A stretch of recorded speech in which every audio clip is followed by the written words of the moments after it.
दोस्तों, मैं संदेश अपने YouTube चैनल पर आप सभी लोगों का स्वागत करता हूँ। भौगोलिक चिंतन के इतिहास में हम प्रमुख जियोग्राफर्स का अध्ययन कर रहे हैं और वहाँ पर आज जिस प्रमुख भूगोलवेत्ता का हम अध्ययन करेंगे वो है रिचर्ड हार्टशोन। जब भी अमेरिका के भूगोल की बात आती है तो हार्टशोन महोदय का नाम बड़े ही सम्मान से लिया जाता है। रिचर्ड हार्टशोन 20वीं शताब्दी में भौगोलिक चिंतन के विकास में अपना महत्वपूर्ण योगदान देने वाले भूगोलवेत्ता हैं और ये अमेरिकन स्कूल ऑफ थॉट जब हम पढ़ेंगे वहाँ इनके बारे में बहुत डिटेल में हम अध्ययन करेंगे। लेकिन इस समय हम उन प्रमुख जियोग्राफर्स का अध्ययन कर रहे हैं जिनका हमें विशेष अध्ययन करना है यूजीसी के सिलेबस के हिसाब से, और वहाँ पे 6 जियोग्राफर्स को रखा गया है। मैं फिर से बता दूं, वॉरेनियस को, कांट को, हम्बोल्ट को, रिटर को, हार्टशोन महोदय को और शेफर को, इतने जियोग्राफर्स की हम लोगों को स्पेशल स्टडी करनी है, तो उसमें से हार्टशोन भी एक हैं। तो आज हम चलिए इनके बारे में देखें क्या इनका इम्पोर्टेंट योगदान है।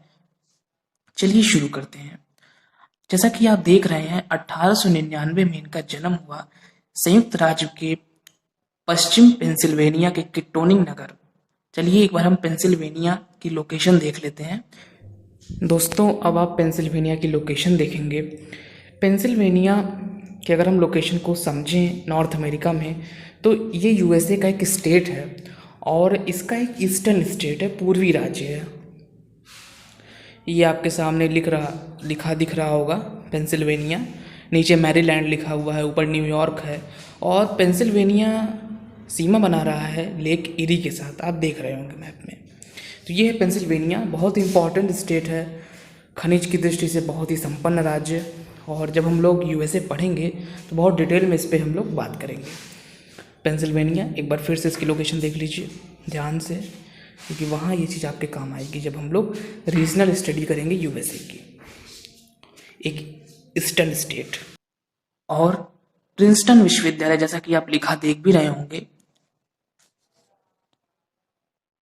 प्रिंसटन विश्वविद्यालय से गणित में इन्होंने उच्च शिक्षा प्राप्त की।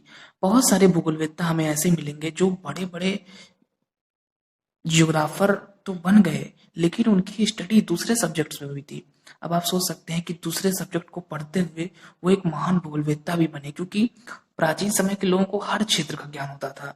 भले ही वो किसी एक ही विषय में विशेष अध्ययन कर रहे हों, लेकिन ज्ञान उन्हें कई क्षेत्रों का होता था। तो प्रिंसटन विश्वविद्यालय से गणित में इन्होंने हायर एजुकेशन, उच्च शिक्षा प्राप्त की और शिकागो में रहकर इन्होंने अध्यापक के रूप में कार्य किया और शिकागो विश्वविद्यालय से पीएचडी की उपाधि प्राप्त की। तो इनकी स्टडी जो हुई है वो प्रिंसटन विश्वविद्यालय से हुई है और जो इनकी पीएचडी हुई है वो शिकागो विश्वविद्यालय से हुई है और उनका टॉपिक था लेक ट्रांसपोर्ट ऑफ शिकागो। चलिए एक बार हम शिकागो की लोकेशन देख लेते हैं।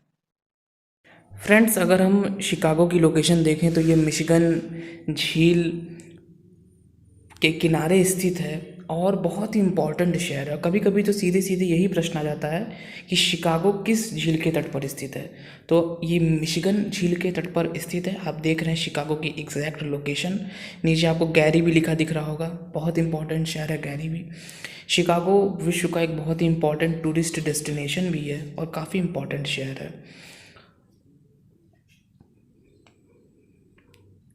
और मिशिगन झील के किनारे स्थित है। Important lakes Superior, Michigan, Huron, Erie, Ontario, ये वहाँ की महान झीलें हैं।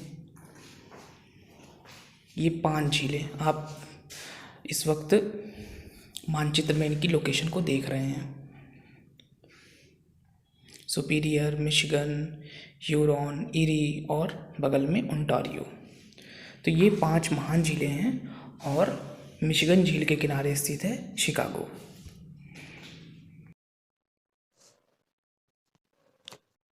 इसके पश्चात 1924 में मिनीसोटा यूनिवर्सिटी में जियोग्राफी के प्रोफेसर के पद पे इनकी नियुक्ति होती है और 1940 में फिर विस्कॉन्सिन विश्वविद्यालय में भूगोल के प्रोफेसर एवं विभाग अध्यक्ष के पद पर इनकी नियुक्ति हुई और वहाँ से ये कंटिन्यू, जब तक ये जीवित रहे तब तक वहां पे इन्होंने अपनी सेवाएं दी। तो कुल मिला के हम कह सकते हैं ये एक प्रोफेशनल जियोग्राफर थे। जैसे जब हम हम्बोल्ट को पढ़ रहे थे तो वहां हमने देखा कि हम्बोल्ट महोदय ने स्टडी की पुरातत्व विज्ञान के संदर्भ में, डायरेक्टर ऑफ माइंस रहे, फिर लंबी लंबी यात्राएं की। वो कहीं कभी भी प्रोफेसर वाले पद पर नहीं रहे। लेकिन हार्टशोन को हम पढ़ रहे हैं, अभी हम लोगों ने रीडर को पढ़ा था, तो ये लोग प्रोफेशनल जियोग्राफर रहे जो कि स्टडी करने के पश्चात प्रोफेसर के पद पर भी नियुक्त हुए। तो इनका हमने देखा कि इनके जन्म को भी हम अभी तक हमने देखा, इनकी जो रिसर्च हुई और कहाँ कहाँ इन्होंने स्टडी की, और 2 जगह जहाँ पे इन्होंने टीचिंग का काम किया, दोनों जगह प्रोफेसर रहे। 1924 में मिनीसोटा यूनिवर्सिटी में, और 1940 से 70 तक तो ये चले गए विस्कॉन्सिन विश्वविद्यालय, वहां पर हेड ऑफ डिपार्टमेंट के पद तक भी पहुंचे जियोग्राफी में। तो ये रहा इनके बारे में एक छोटा सा इंट्रोडक्शन। ये चीजें उतनी इम्पोर्टेंट नहीं है, लेकिन अगर हम किसी जियोग्राफर का अध्ययन कर रहे हैं तो ये कुछ चीजों को भी जानना जरूरी हो जाता है कि उनका जन्म कहाँ हुआ, उनके बारे में कुछ बेसिक बातें। अब हम लोग सबसे इम्पोर्टेंट जो एक टॉपिक है इससे संबंधित उस पर आते हैं। इनकी 2 प्रमुख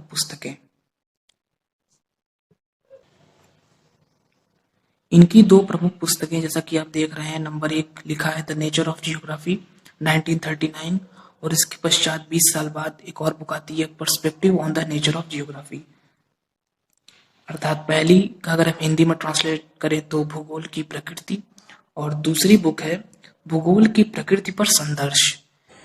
ये वही 2 बुक्स हैं जिनकी अभी हमने बात की, पहली द नेचर ऑफ जियोग्राफी और दूसरी perspective on the nature of geography. ये 2 पुस्तकें बहुत ज़्यादा महत्वपूर्ण हैं, और जब भी आप पुराने प्रश्नों को देखेंगे, चाहे वो यूजी सिलेबस की हो, मतलब कि बीए के स्टूडेंट्स जो हैं उनके लिए, या पीजी में, या किसी भी विश्वविद्यालय के एंट्रेंस में, या यूजीसी में भी, ये प्रश्न बहुत बार आया है कि नेचर ऑफ जियोग्राफी किसकी बुक है। और टीचर लोग भी अक्सर बच्चों से पूछते रहते हैं, क्योंकि बहुत ही फेमस बुक है ये, नेचर ऑफ जियोग्राफी और perspective on the nature of geography.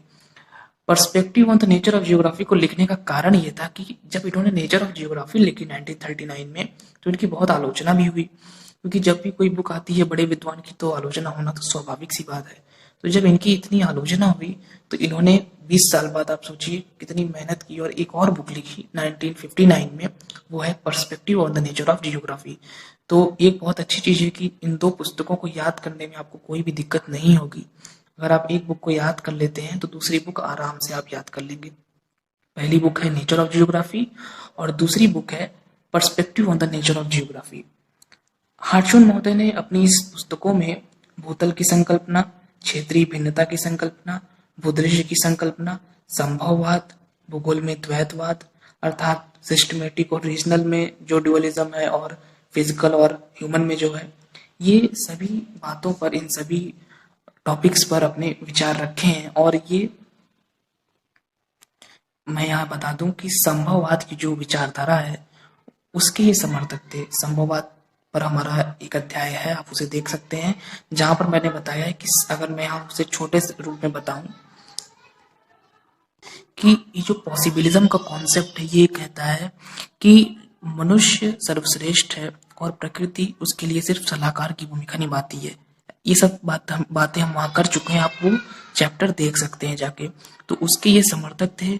भूगोल में द्वैतवाद को इन्होंने अस्वीकार किया था, अर्थात ये मानते थे कि भौतिक भूगोल और मानव भूगोल और क्रमबद्ध और प्रादेशिक में जो द्वैतवाद है ऐसा नहीं होना चाहिए।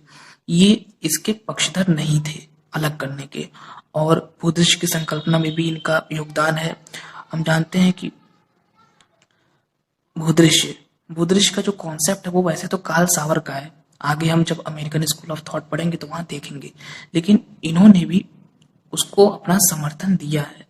और क्षेत्रीय विभेदीकरण की संकल्पना, कॉन्सेप्ट ऑफ एरियल डिफरेंशिएशन में इनका बहुत इंपॉर्टेंट योगदान है, क्योंकि इन्होंने अपनी पुस्तक नेचर ऑफ जियोग्राफी में, जैसा कि आप देख रहे हैं, ये डेफिनेशन लिखी है। ये कहते हैं कि भूगोल मानव ग्रह के रूप में पृथ्वी के एक स्थान से दूसरे स्थान पर पाई जाने वाली भिन्नता का वर्णन एवं व्याख्या करता है। जब भी हम जियोग्राफी की डेफिनेशन लिखते हैं तो ये डेफिनेशन बहुत ही फेमस है। तो यहाँ से आपकी एक डेफिनेशन भी तैयार हो गई। जब हम पढ़ेंगे भूगोल के प्रमुख उपागम, तो वहां पर हम पढ़ेंगे एरियल डिफरेंशिएशन का कॉन्सेप्ट आएगा, बहुत सारे कॉन्सेप्ट आएंगे। तो एरियल डिफरेंशिएशन का मतलब यही होता है, सिंपल सा कॉन्सेप्ट इसका ये है कि पृथ्वी पर सभी स्थान जो हैं उनमें डिफरेंस है। अतः भूगोल विषय का उद्देश्य यही है कि प्रत्येक जो स्थान है, क्षेत्र है, उनकी हम स्टडी करें, क्योंकि हर क्षेत्र एक दूसरे से भिन्न है, समानताएं नहीं है।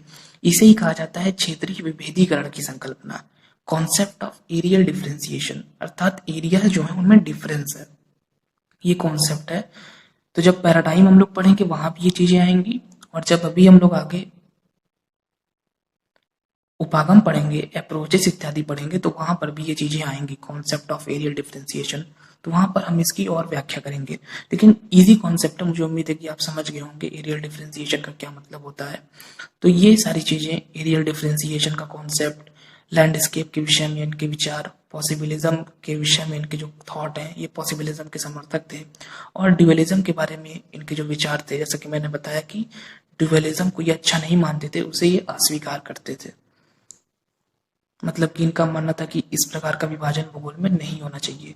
और अगर ड्यूअलिज्म कब हुआ, कैसे हुआ, ये सारी चीजें आप नहीं जानते हैं, तो हमारा जो वारेनियस वाला चैप्टर है उसे आप जरूर देखें। वहां पे हमने बताया है कि बर्नहार्ड वारेनियस की जो दो रचनाएं हैं, जापान और श्याम का भौगोलिक वर्णन और जियोग्राफिया जर्नलिस, उसके माध्यम से इन्होंने कैसे भूगोल में विभाजन का कार्य किया।